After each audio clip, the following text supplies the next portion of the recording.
বাংলাদেশে Brazil Argentina মানেই আবেগ, উন্মাদনা আর চিরন্তন প্রতিদ্বন্দ্বিতা।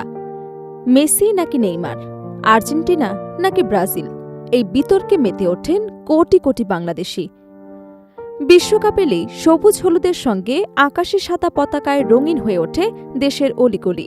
কিন্তু ফুটবলের উত্তেজনার আড়ালে লুকিয়ে আছে ইতিহাসের এক গুরুত্বপূর্ণ অধ্যায়। প্রশ্ন হল, স্বাধীন বাংলাদেশের পাশে প্রথম কে দাঁড়িয়েছিল?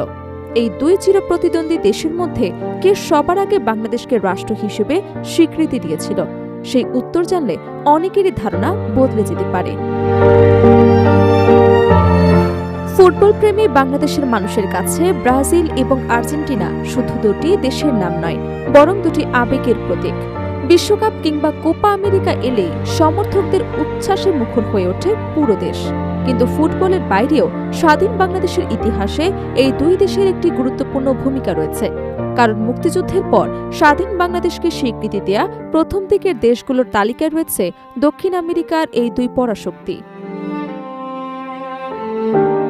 ইতিহাস বলছে ১৯৭১ সালের মহান মুক্তিযুদ্ধে বিজয়ের পর স্বাধীন রাষ্ট্র হিসেবে বাংলাদেশকে ১৯৭২ সালের ১০ এপ্রিল আনুষ্ঠানিক স্বীকৃতি দেয় ব্রাজিল। অন্যদিকে ১৯৭২ সালের ২৬ অক্টোবর বাংলাদেশকে স্বীকৃতি দেয় আর্জেন্টিনা। অর্থাৎ দক্ষিণ আমেরিকার এই দুই চিরপ্রতিদ্বন্দ্বী দেশের মধ্যে স্বাধীন বাংলাদেশের পাশে সবার আগে কূটনৈতিকভাবে দাঁড়িয়েছিল ব্রাজিল।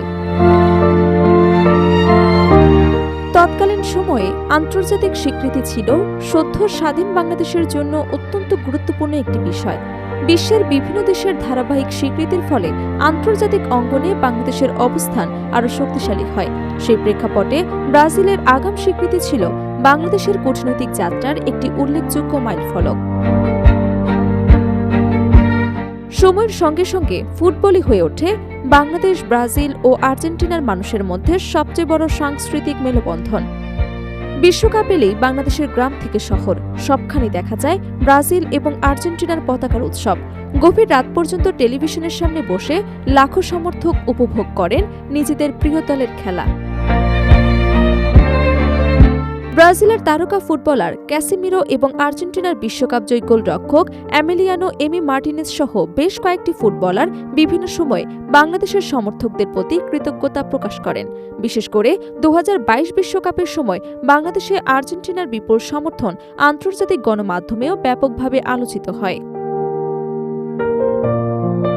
তবে সম্পর্ক শুধু ফুটবলেই সীমাবদ্ধ নয়। অর্থনৈতিক দিক থেকেও ব্রাজিলের সঙ্গে বাংলাদেশের সম্পর্ক তুলনামূলকভাবে অনেক বেশি শক্তিশালী। অন্যদিকে আমদানির ক্ষেত্রেও ব্রাজিল বাংলাদেশের অন্যতম গুরুত্বপূর্ণ বাণিজ্যিক অংশীদার।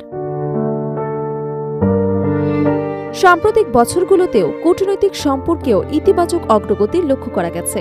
গত বছর জাতিসংঘের খাদ্য এবং কৃষি সংস্থার এক সাইডলাইন বৈঠকে অন্তর্বর্তী সরকারের প্রধান উপদেষ্টা ড মোহাম্মদ ইউনুসের সঙ্গে সাক্ষাৎকালে ব্রাজিলের president Luiz Inacio Lula da Silva Bangladesh সফরের আগ্রহ প্রকাশ করেন।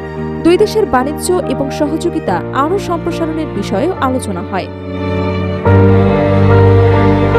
অন্যদিকে দীর্ঘ বিরতির পর বাংলাদেশে পুনরায় দূতাবাস কার্যক্রম শুরু করেছে আর্জেন্টিনা। ঢাকায় নিযুক্ত আর্জেন্টিনার রাষ্ট্রদূতকে বিভিন্ন সময় বাংলাদেশি ফুটবল সমর্থকদের সঙ্গে আর্জেন্টিনার ম্যাচ উপভোগ এবং দলের জয় উদযাপনে অংশ নিতেও দেখা গেছে। ফুটবলের মাঠে ব্রাজিল এবং আর্জেন্টিনা যতই চিরপ্রতিদ্বন্দ্বী হোক না কেন, স্বাধীন বাংলাদেশের ইতিহাসে দুই দেশই গুরুত্বপূর্ণ বন্ধু।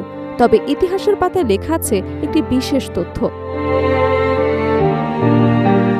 দক্ষিণ আমেরিকার এই দুই পরাশক্তির মধ্যে স্বাধীন বাংলাদেশকে সবার আগে আনুষ্ঠানিক স্বীকৃতি দিয়েছিল ব্রাজিল, আর সেটি দুই দেশের সম্পর্কের ইতিহাসে এক স্মরণীয় অধ্যায় হয়ে রয়ে গেছে।